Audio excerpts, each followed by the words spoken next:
The void above Vrak 7 was burning. Wrecked cruisers drifted across the black like dying embers, their twisted hulls scattering metallic light across the shattered moon below. The Dominion fleet advanced in perfect formation, thousands of warships moving like a single blade drawn across the stars. Opposite them, the battered coalition forces broke apart under the weight of another assault. In a quiet command chamber aboard the coalition flagship, the alien admirals argued over broken comms. "They've breached Sector 7. We have no reinforcements. Requesting permission to fall back." A voice, dry and exhausted, cut through the chaos. "We've requested aid from the Terrans. They accepted." The room fell silent. For centuries, humans had remained silent observers on the edge of galactic civilization. Primitive, cautious, irrelevant, or so everyone thought. The idea that the fragile newcomers from the Sol system could alter the fate of a 400-year war was absurd. The Dominion strategists laughed when they heard it. The coalition, desperate and half-dead, didn't. And then, a ripple spread through the nebula. From the cold folds of hyperspace, 300 Terran ships emerged, angular, dark, and unadorned. No elaborate hull art, no shimmering shields, no grand announcements. Just matte gray vessels shaped for function, not display. Admiral Thaliar of the Coalition leaned forward in disbelief. 300? That's their entire fleet? Across the void, Dominion High Strategos Vrakos smiled in amusement. 300 relics, he growled to his lieutenants. Let them come. We'll make an example of their arrogance. On the bridge of the TDS Resolute, Commander Elias Ward stood before the transparent view screen, hands clasped behind his back. He looked nothing like a war hero, lean, pale, with eyes that seemed too calm for the scale of destruction before him. "Status?" he asked quietly. "All systems green," reported Captain Rana Solari, his second in command. "Coalition allies are signaling confusion, sir. They're asking if more ships are en route." Elias's expression didn't change. "Tell them no. We're all they get." Rana hesitated. "They won't like that answer." "They don't have to," he replied. The crew waited uneasy. They were soldiers, trained for this, but even they felt the weight of being outnumbered 30-1. Around them, the rest of the Terran fleet adjusted formation, minimal chatter, perfect precision. Elias studied the enemy formations projected across the tactical display. The Dominion ships moved with machine-like coordination, their positions mathematically flawless. Predictable, he thought. Centuries of victory had made them efficient, and utterly rigid. He turned to his officers. 3 hours, he said. That's the window. After that, the coalition lines collapse. Let's end it before then. A few nervous glances flickered among the crew, but no one questioned him. They trained under his command for years. They knew better than to ask how he intended to win an impossible war. The Dominion's transmission arrived seconds later. On the main screen, High Strategos Vrakos appeared, scaled, towering, his voice a low snarl wrapped in mockery.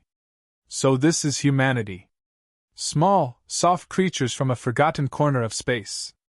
Do you come to surrender before dying? Elias regarded him without emotion. You've been fighting the same war for 4 centuries, he said. We thought it was time someone ended it. The alien's laughter echoed through the calm channel. End it? With what?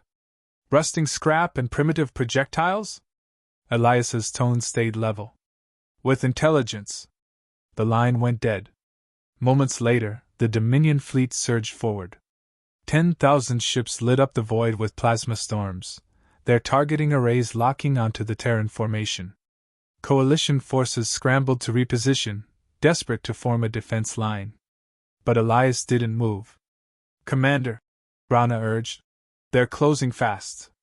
Range in 60 seconds. He gave a single nod. Activate silent mode. The bridge dimmed. Engines powered down. Communication arrays went dark. Every Terran ship faded into near invisibility, their heat signatures vanishing beneath layers of interference. To the Dominion sensors, the humans simply disappeared.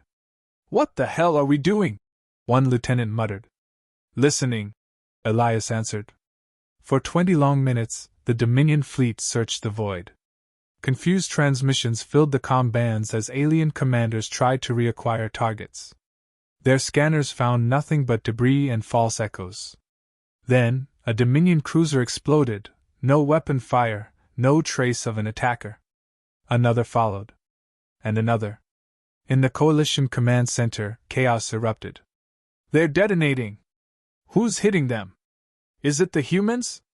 Elias watched the tactical map from the Resolute's bridge. His plan was unfolding perfectly. Each Dominion ship was moving exactly as he'd predicted, following centuries-old formation doctrines that humans had dissected from historical battle records. Hidden in the debris fields, Terran stealth drones released clusters of electromagnetic mines precisely where Dominion ships would cross. It wasn't luck. It was mathematics, psychology, and patience. Rana stared at the displays in disbelief. You planned all of this from observation alone? Elias's gaze remained fixed on the growing chaos outside. They've never fought anyone who studied them properly. They've mistaken habit for strength. By the time the Dominion realized what was happening, they had lost nearly 100 ships. Vrakoth roared in fury, demanding a full forward assault. Find them! He shouted. Burn the humans out of the stars! Elias listened to the Dominion's open frequencies, his calm voice breaking the bridge's silence. Begin Phase 1. Redirect auxiliary power to decoy transmitters. Let them think they found us. Hundreds of false signals burst across the battlefield. Dominion gunners fired wildly into empty space. Their plasma volleys tore through their own formations. Confusion spread faster than light. On the Coalition channels, disbelief turned to awe. They're making the Dominion shoot each other. How is this possible? Elias said nothing. His focus was absolute. Within the hour, the Dominion's perfect formation dissolved into chaos. Their lines fractured. Their chain of command broke under its own weight. The Resolute and its sister ships moved like shadows through the wreckage, collecting data, calculating probabilities, always one step ahead. The Dominion fleet wasn't fighting an army, it was fighting its own reflection. Rana approached quietly. You knew this would happen? Elias exhaled, his voice low. They think victory is about power. They forgot it's about understanding. As the first hour ended, the Coalition admirals transmitted frantic questions. What are the humans doing? What is their plan? Are they retreating? Elias ignored them. He was studying something else, a pattern forming at the edge of the Dominion advance. The enemy's reserve fleets were repositioning exactly as predicted. Perfect, efficient, blind. He turned toward his communications officer. Signal the fleet. Begin Phase 2. Phase 2, sir? He gave the faintest smile. Time to see if they've learned anything in 400 years. The order transmitted across the Terran network in silence. Deep within the debris field, hidden engines roared to life. 100 Terran ships vanished into dark space, repositioning with impossible precision. Far beyond the battlefield, aboard his colossal flagship, Vrakoth bared his fangs in frustration. Primitive, he snarled. They hide because they fear us. But as his words echoed through the command deck, a faint tremor rippled through the ship, a vibration no one could identify. His tactical officer looked up in confusion. My lord, gravitational readings fluctuating. Something's interfering. Vrakoth turned toward the viewport, and for the first time, doubt flickered in his eyes. The stars themselves seemed to blur, distorted by the expanding ripples of invisible energy. The humans hadn't fired a single shot. Yet somehow, they had already started to win. Elias watched the distortion waves stabilize across his display. The Dominion fleet was now locked inside a field of shifting gravity wells, precisely tuned to scatter their targeting arrays and disrupt FDL synchronization. Rana turned toward him, realization dawning. They can't retreat. Elias's voice was quiet but firm. Exactly. Now they'll fight on our terms. He looked out at the burning horizon of Rack 7, the dying heart of a war older than his species' contact with the stars. 3 hours, he murmured.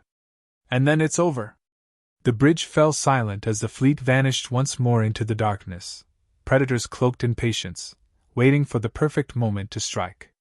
And somewhere beyond that silence, the galaxy held its breath. The first hour ended in silence. Not the kind born of peace, but of confusion. Across the Dominion Armada, captains screamed orders that contradicted one another.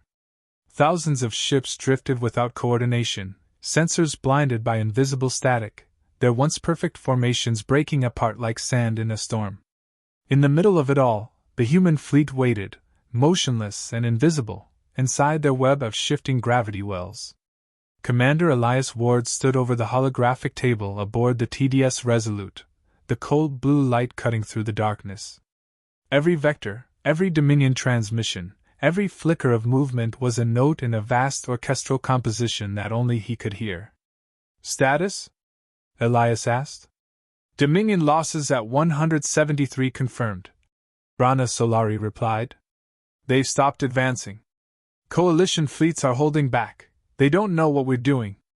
Elias gave a short nod. Good. Confusion is the first victory. Now we move to precision. He zoomed in on a sector near the Dominion flagship. Here's their command network, he said. Every ship linked through a quantum relay spine. They built it to make decisions faster. Let's make that speed their weakness. Rana frowned. You're suggesting interference? Not interference, Elias said. Infection. Deep inside the Terran fleet, a line of drones launched from hidden silos, microscopic machines cloaked in electromagnetic fields. Each carried a digital payload developed in silence for decades. Project Pandora, a virus built to mimic enemy command signals and rewrite battlefield logic. Within minutes, Dominion systems began receiving false tactical data. Their sensors registered Terran ships where none existed, enemy signatures overlapping with friendly ones. The Dominion, blind to the intrusion, reacted the only way they knew how, with fire. The first friendly salvo hit a cruiser squadron. The explosion lit the void in crimson and gold.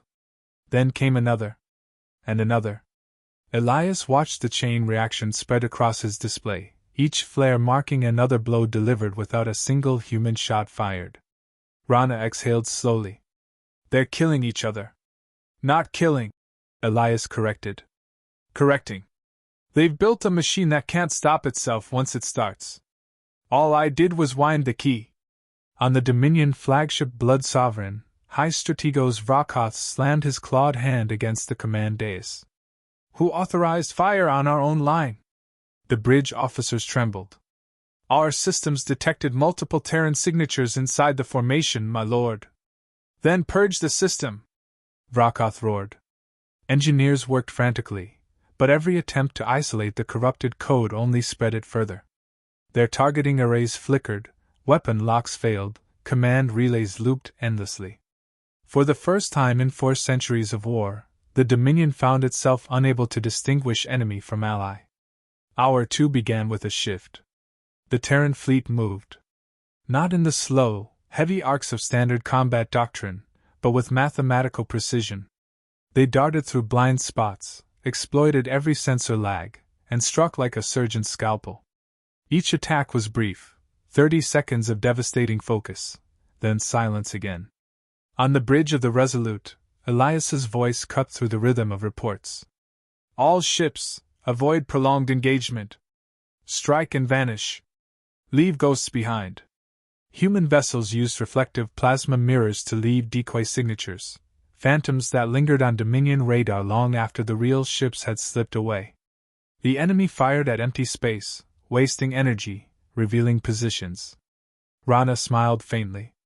We're dancing around them. Elias didn't smile back. They still think it's a dance. Wait until they realize it's surgery. Meanwhile, the coalition fleet, still watching from afar, was paralyzed. Admiral Thalyar transmitted on a scrambled channel, his voice laced with disbelief. Commander Ward, what in the void are you doing? We can't read your ships. Are you engaging or retreating? Elias replied evenly.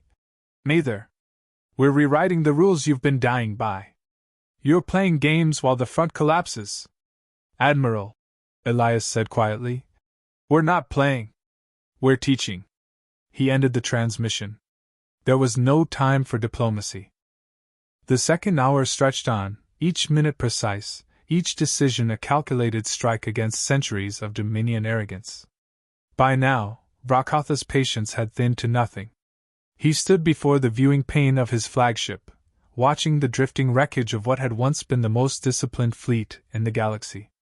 They're using deception, he hissed. They have no honor. His adjutant hesitated. Perhaps that is their strength. Vrokoth turned slowly. Our strength is fear. And they will learn it before they die. He issued a command for the entire armada to converge. No formation, no coordination, just overwhelming numbers. If the humans wanted chaos, he would drown them in it. Elias watched it happen in real time. Thousands of ships breaking rank, rushing forward in fury. He recognized the move instantly. It was emotional, not tactical. A leader losing control. He looked at Rana. They've taken the bait. Rana's hands tightened around the railing. You're sure we can contain this? Elias's voice remained calm. Containment is the easy part. Convincing them they've lost, that's harder. He turned to the calm officer. Signal Fleet Groups Theta and Omega. Deploy Ghost Fleet. Within seconds, hundreds of unmanned decoy ships burst from hyperspace, their mirrored hulls and false transponders mimicking Terran signatures perfectly. To Dominion sensors, it looked as if an entire second human fleet had appeared out of nowhere. Panic rippled through their ranks. Commanders shouted contradictory orders, fleets turned to flee, only to find their escape routes blocked by gravitational distortions. Vrokoth roared. Where did they come from? Track them! Fire everything! But there was nothing to track, only reflections of fear. The Dominion unleashed every weapon it had. The void filled with plasma storms and detonating energy fields, their own ships caught in the crossfire. Within minutes, hundreds were lost. On the Resolute, the bridge was lit by the glow of tactical screens showing the Dominion collapse. Signal interference across all frequencies, Rana reported. They're blind. They can't even coordinate withdrawals. Good, Elias said softly. Then it's time. He leaned closer to the comm console. Open a direct channel to the Dominion flagship. The holographic image of Vrokoth flared into view, distorted by static. Behind him, sparks fell from shattered consoles.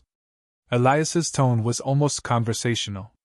Hi Strategos, your fleet is collapsing. In 8 minutes your command network will fail entirely. You can end this now. Vrokotha's scaled face twisted in rage. You, trickster! You've turned war into deception. War has always been deception, Elias said. You just forgot that because no one dared remind you. Vrokotha's glare hardened. Do you think you've won? You've only shown your nature, predators hiding in shadows. Elias's eyes were steady. No. We're survivors who learned how predators think. The connection cut out. Outside, the Dominion fleet was imploding. Ships collided as navigation systems failed. Others detonated from overload. The massive flagship tried to pull back, but the gravity wells trapped it. Rana watched the display in awe. We didn't fire a single missile. Elias clasped his hands behind his back. Efficiency isn't about killing more. It's about ending things faster. He turned to the helm. Transmit wideband message. Dominion command only. Yes, sir. Message content? Elias's voice was calm, almost cold. 3 hours are over. The message transmitted across the battlefield, a short signal carried on every frequency. The fighting stopped within minutes. The Dominion ships powered down, surrender lights flickering one by one across the void. Vrokotha's fleet, 10,000 strong, had fallen to silence. Rana broke the stillness with a whisper. It's over. Elias looked out at the drifting wreckage. No, he said quietly. It's only begun. The galaxy just saw what we are. He turned away from the viewport, his face unreadable. Prepare for aftermath operations. Record everything. They'll need proof this wasn't luck. Outside, the remnants of the Dominion Armada floated like a graveyard of arrogance. The Terran fleet stood unscathed, motionless in victory. For the first time in centuries, the endless war had ended. And it had taken humanity exactly 3 hours to do it. The sky above Ilara Prime burned with the light of dying warships. Shattered hulls drifted like ghosts, their embers fading into the dark. The Grand Coalition fleets, once an empire-spanning force of dozens of alien civilizations, were collapsing under a storm they had unleashed themselves. Humanity's storm. Captain Elias Ward stood on the bridge of Aegis Dawn, watching the tactical map unravel. Enemy signals winked out one by one, replaced by expanding halos of radiation. The humans had entered the war only 3 hours ago. 3 hours, and an interstellar conflict that had lasted centuries was ending before the galaxy could even understand what had happened. Report, Ward said quietly. His tactical officer, Lieutenant Rana Patel, turned from her console. Coalition command is silent, sir. Their flagship Crown of Valor, destroyed. Our drone formations have penetrated their second and third defensive lines. Enemy casualties exceed 90%. Ward exhaled slowly. And our own? Minimal. Automated fleets took most of the engagement. We've lost 6 crew across all human vessels. 6. Against billions. He stared at the holotable, its shifting constellation of wreckage and surrender signals. 3 hours ago, humanity was the youngest member of the Galactic Council, dismissed, ridiculed, underestimated. The Coalition had mocked the idea of primitive bipeds joining their grand war against the Dominion of Valor. They'd laughed when Earth offered tactical support. Then, they'd made the mistake of attacking a human scout vessel. That was the moment humanity stopped watching. Now, even the Valari, those towering crystalline conquerors who had devoured entire systems, were running. Open a channel, Ward ordered. The comms officer nodded. To whom, sir? Ward's gaze hardened. To everyone. A moment later, his voice echoed across every open frequency of the battlefield. This is Captain Elias Ward of the United Terran Fleet. To all combatants, stand down. The war is over. Further resistance will result in your annihilation.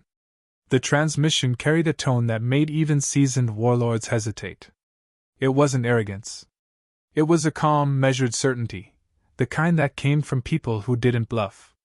Far across the system, deep within the command citadel of the Valor Dominion, Supreme Strategist Kothor watched the feed in stunned silence. The crystalline patterns of his body dimmed to gray, the color of disbelief. How? He rasped. How can a species that wasn't even in our archives 5 centuries ago undo us in hours? His aide trembled, shards along her form fracturing with fear. Reports suggest their machines learn faster than we can counter. Entire battle doctrines rewritten in seconds. Our fleets, predictable to them. Kothor's gaze turned to the shattered screen, where human drones moved like a silver tide. Machines do not fight like that. They fight like... He trailed off. The realization hit him with a chill deeper than vacuum. They fight like humans. Unpredictable. Adaptive. Ruthlessly efficient. Back aboard Aegis Dawn, the bridge buzzed with controlled energy. Hollow screens displayed surrender signals multiplying across the grid. Ward leaned against the console, his face a mask of restraint. Sir, Patel said quietly, Galactic Council channels are lighting up. They're calling this impossible. Ward allowed himself a small, weary smile. That's what they said when we split the atom. When we colonized Mars. When we reached the stars. Rana hesitated. We didn't just win, Captain. We ended a war older than our species' first cities. The whole galaxy's watching. They'll be afraid. They should be, Ward said. But not of us. Fear keeps the arrogant cautious. We'll give them peace, and a memory that reminds them not to provoke it again. He turned to the comms officer. Patch me through to the council chamber. The chamber was chaos. Hundreds of alien delegates shouting across the vast circular hall. The moment Ward's projection appeared, silence rippled through the assembly. Human! Spat a six-eyed delegate from the Airtel Dominion. You violated every treaty, deployed forbidden AI weaponry. Ward cut him off with a raised hand. We didn't start your war. We ended it. His tone was level, sharp as polished steel. You've spent centuries fighting over pride and resources while your worlds burned. We tried diplomacy. We offered strategy. You refused. Now the war is over, because humanity does not play by your rules. The hall fell silent again. Even the most ancient species seemed to shrink under the weight of his words. A frail counselor, her skin like translucent silk, finally spoke. And what will you do now, Captain Ward? Rule us? Ward's expression softened. No. We came to stop the killing, not to crown ourselves conquerors. The Terran Accord will assist in rebuilding your worlds, but there will be no more wars of ego. If you start one, humanity will end it again. Faster. His image faded, leaving the Council to confront a new galaxy, one ruled not by empires or ancient codes, but by consequence. Hours later, Ward walked alone through the observation deck. Below him, the planet of Alaris shimmered like a wounded jewel, its cities still aflame from orbital strikes. The weight of what humanity had done pressed down like gravity. Footsteps approached behind him. Admiral Celeste Corrin, his commanding officer and friend, stood beside him, her face solemn. 3 hours? She murmured. You realize what that means, don't you? He nodded. It means the universe just learned what happens when humanity stops holding back. Corrin studied him. And are you proud of it? Ward didn't answer immediately. His gaze drifted across the stars, thousands of silent witnesses to the birth of a new order. Pride doesn't fit, he said finally. We didn't win because we wanted to. We won because someone had to stop the madness. But victory doesn't feel like peace. She nodded, her expression heavy with the same truth. What now? She asked. Ward turned toward the stars again. Now we rebuild. And pray no one ever makes us prove our point again. In the quiet aftermath, the galaxies shifted. The coalition worlds began their long recovery, their leaders whispering the same phrase again and again, half in awe, half in terror. The humans ended the war. Historians would later record the event as the 3-hour war. No monuments were built for it, none were needed. Every sentient species in the galaxy remembered. Every military doctrine rewritten overnight began with the same rule: never provoke the Terrans. Because when humanity finally joined the war, they didn't fight for glory. They fought to end it. And they did. In just 3 hours.